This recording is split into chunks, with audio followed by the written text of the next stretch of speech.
नमस्कार दोस्तों, स्वागत है आपका इस लेक्चर में। और दोस्तों, कैसे हैं आप लोग? आई होप कि आप लोग बहुत ही बढ़िया होंगे। तो चलिए क्लास को आगे बढ़ाते हैं। और पिछले क्लास में हम लोग पढ़ चुके थे जो कर्ण वंश चल रहा था मगध महाजनपद का। कर्ण वंश को कर लिए थे, मौर्य वंश हो गया था, शिशुनाग वंश हो गया था। तो अभी से मतलब महाजनपद का जो 7 राजवंशों का शासनकाल था उनमें से 6 को हम लोग कवर कर चुके थे। तो बचा ये 7वां जो सबसे लास्ट है, सातवाहन वंश। इसको मैं कवर करूँगा, इसको देखूँगा। और आप भी मेरे साथ बने रहिएगा वीडियो में। तो चलिए शुरू करते हैं। तो सातवाहन वंश, इस वंश को आंध्र सातवाहन वंश भी बोला जाता है। आंध्र सातवाहन वंश बोला जाता है। क्यों बोला जाता है?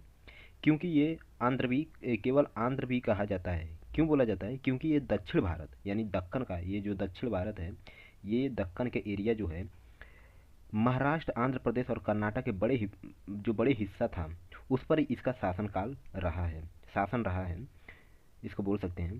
तो इसलिए इसको आंध्र सातवाहन वंश या केवल आंध्र भी बोला जाता है।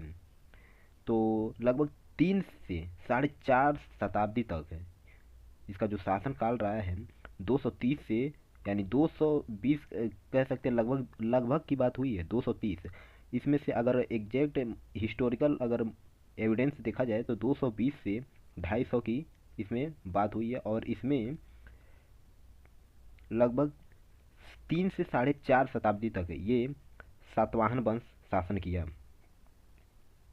अब आता है सिमुक। इसका जो संस्थापक है वो कौन होता है? तो इसका संस्थापक सिमुक होता है। सिमुक, सातवाहन वंश का संस्थापक सिमुक को बोला जाता है। सिमुक कौन होता है? तो अगर आप पिछले क्लास पढ़े होंगे, पिछले क्लास अगर अटेंड किए होंगे तो उसमें आपको मैंने बताया था कि जो कण्व वंश था उसका जो अंतिम शासक था सुशर्मन, सुशर्मन जो अंतिम शासक था उसकी हत्या कर देता है। और उसकी हत्या में जो जिसका हाथ होता है उसका मंत्री का हाथ होता है। और वो मंत्री कौन? कोई और नहीं, वो होता है सिमुक। तो वो सिमुक ने हत्या करके वंश की स्थापना करता है। और इसकी राजधानी जो होती है, सातवाहन वंश की राजधानी प्रतिष्ठान पैठण, जो आज के महाराष्ट्र के औरंगाबाद, छत्रपति संभाजी नगर जो महाराज जिले की गोदावरी नदी के किनारे स्थित थी। तो ये नोट्स में जरूर लिखिएगा कि जो सातवाहन वंश का राजधानी था वो प्रतिष्ठान पैठण बोला जाता था। पैठण, पैठण बोला जाता था। जिस जो आज के वर्तमान टाइम की बात करें तो संभाजी महाराज जो औरंगाबाद नाम था वो बदल कर अभी छत्रपति संभाजी नगर कर दिया गया है इसका नाम।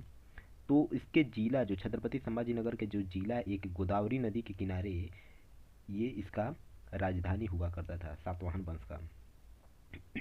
सातवाहन वंश को सिमुक ने क्या किया था? आंध्र प्रदेश में स्थानांतरित कर दिया था, हटा दिया था।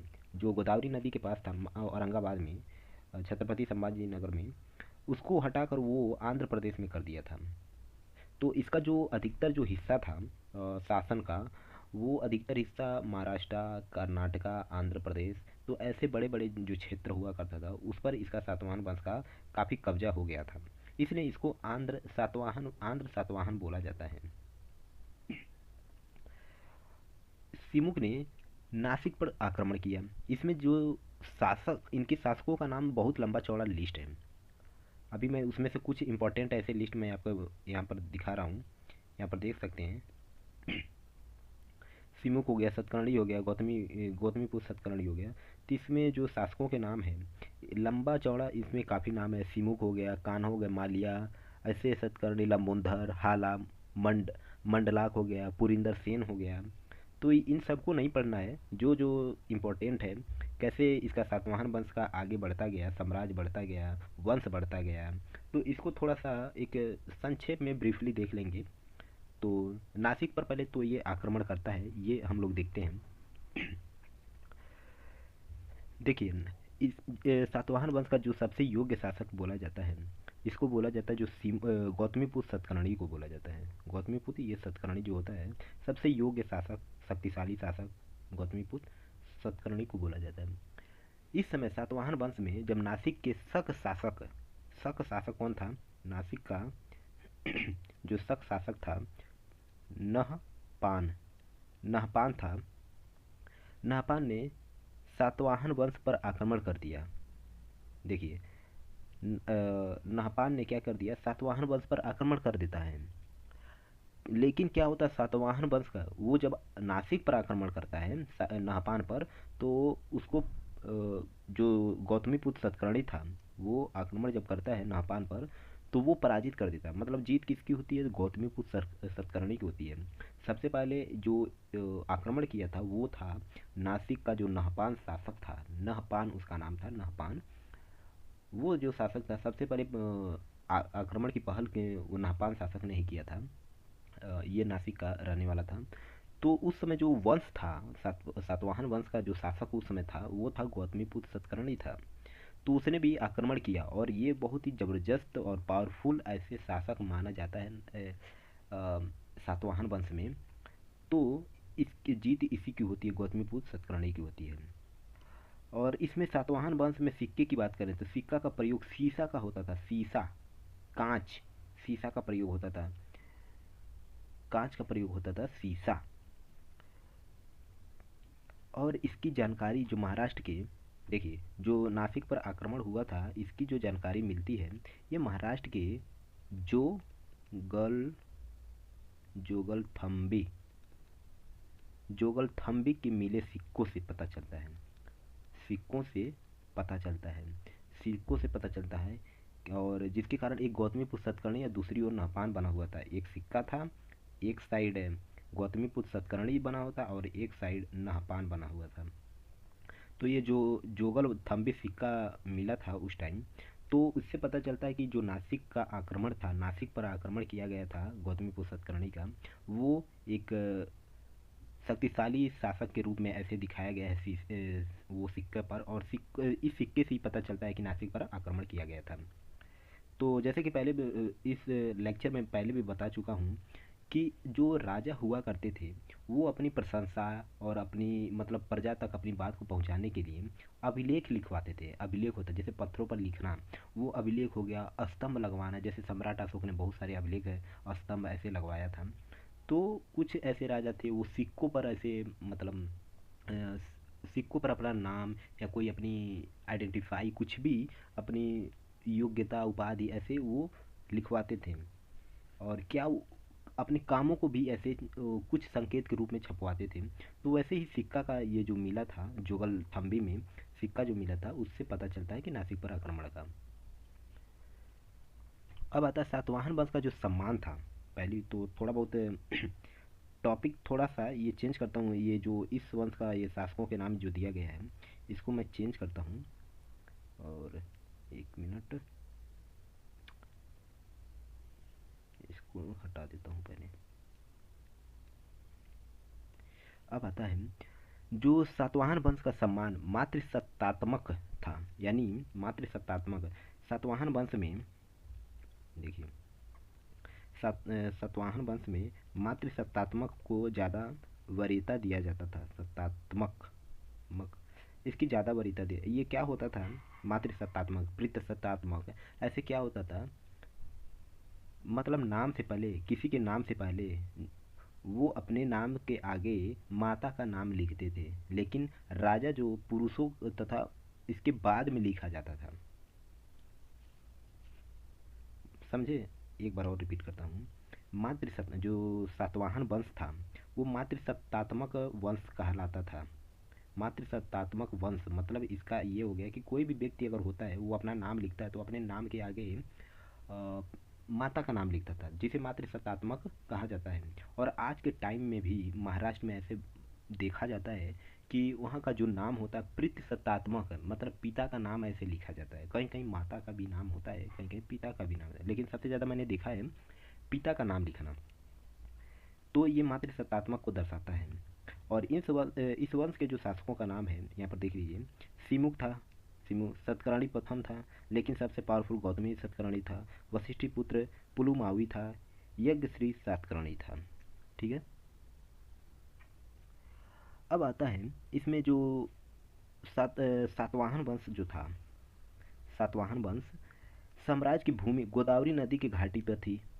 इसका जो पहले बताया हूँ कि अभी जो इसकी जो राजधानी थी गोदावरी नदी के पास थी, जिसके कारण ये बहुत ही उपजाऊ क्षेत्र था। उपजाऊ क्षेत्र था और काफ़ी हरा भरा ये क्षेत्र हुआ करता था पहले।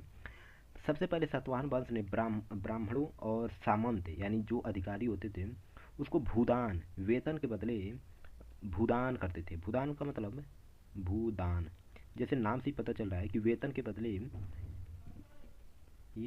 बदले भूमि दान करते थे, भूमि देते थे। यानी जितना वेतन होता था उतनी भूमि देते थे। ये नहीं कि 1 रुपया हुआ तो 1 एकड़ दे देंगे, ऐसा नहीं। वहाँ पर ये होता था कि जिस हिसाब से वो दान करना, वो राजा थे, वो जैसे दान करते थे वो सबको स्वीकार करना होता था। और ये पैसा नहीं देते थे, सबको भूमि देते थे कि सबके पास अपनी अपनी ज़मीन हो, जिसे सामंती व्यवस्था कहा जाता था। सामंती व्यवस्था, भूमि दान को ही सामंती व्यवस्था कहा जाने लगा। और इस वंश का जो अंतिम शासक था वो था यज्ञश्री सतकर्णी। यज्ञश्री सतकर्णी था, यज्ञश्री सतकर्णी। लेकिन ये अयोग्य था, कोई मतलब राजा का गुण नहीं मिलता था इसमें, इसलिए इस राजा का गुण नहीं मिलता था। और रही बात इसका जो पतन होने की, सातवाहन वंश का जो पतन पतन होने की बात करें, तो ये पतन होने का सबसे मेजर पॉइंट ये है कि ये भूमि दान करते थे, वेतन के बदले भूमि दान करते थे। जिससे सामंत जो होते थे, अधिकारी जो होते थे, सामंत बोला जाता है, जो अधिकारी होते थे उनके पास ज़्यादा भूमि हो गई, मतलब ज़्यादा ज़मीन हो गई। तो सोचिए, जिसके पास ज़्यादा ज़मीन हो गई उसके पास ज़्यादा अनाज होगा, पैसा होगा। तो वो क्या हो गया कि धीरे धीरे सातवाहन वंश टूटने लगा। धीरे धीरे सब कोई राजा होने लगा, अपने आप में सबसे ज़्यादा ज़मीन हो गई। भूदान में बड़े बड़े जो सामंत के पास ज़मीन होने के कारण क्या होता, सातवाहन टूट कर अलग हो गया, सब कोई अपना अपना देखने लगा।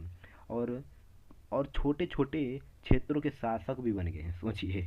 इस मतलब सातवाहन वंश का सबसे मतलब बोले तो सबसे मूर्खतापूर्ण जो इसमें पतन हुआ था, सबसे यही बेवकूफ़ियत भरी पतन हुआ था इसमें सातवाहन वंश का। क्योंकि वो तो भूमि दान करते थे। अब भूमि, जिसके पास कोई व्यक्ति है उसके पास ज़्यादा ज़मीन आ जाएगी तो वो अपना अलग क्षेत्र बना लेता था और वो अपना ही शासन वहाँ पर चलाने लगता था। तो ऐसे मतलब छोटे छोटे शासक, बहुत सारे छोटे छोटे शासक हो गए थे, इसलिए सातवाहन वंश टूट गया। तो उम्मीद करता हूँ कि दोस्तों यहाँ तक वीडियो आपने लेक्चर ज़रूर देखा होगा। तो अगर आपको थोड़ा भी पसंद आता है तो चैनल को सब्सक्राइब कर लीजिएगा, वीडियो को लाइक कर लीजिएगा। और आपके एक सब्सक्राइब और एक लाइक से हमारा तो हेल्प हो ही जाएगा, और आपको ये रहेगा कि ये जो मेरा वीडियो आएगा सबसे पहले आपको मिलेगा। तो आपका तो कुछ नहीं जाएगा, लेकिन आपका एक सब्सक्राइब और लाइक से मेरा बहुत कुछ होने वाला है। तो चलिए दोस्तों, नेक्स्ट लेक्चर में देखता हूँ। इसके बाद हम लोग देखेंगे कि जो राजवंश तो कंप्लीट हम लोग कर लिए, लेकिन देखेंगे कि जो मौर्य काल के जो पतन हुआ था, मौर्य काल के बाद मगध महाजनपद के जो छोटे छोटे टुकड़ों में बट गया था। मगध महाजनपद जैसे सातवाहन वंश अभी मैंने देखा है कि छोटे छोटे टुकड़ों में ऐसे बट गया, कोई योग्य शासक नहीं है। तो आगे क्या होता है इसके बारे में हम लोग आगे के लेक्चर में बात करेंगे। तो चलिए दोस्तों, मिलते हैं नेक्स्ट लेक्चर में। जय हिंद।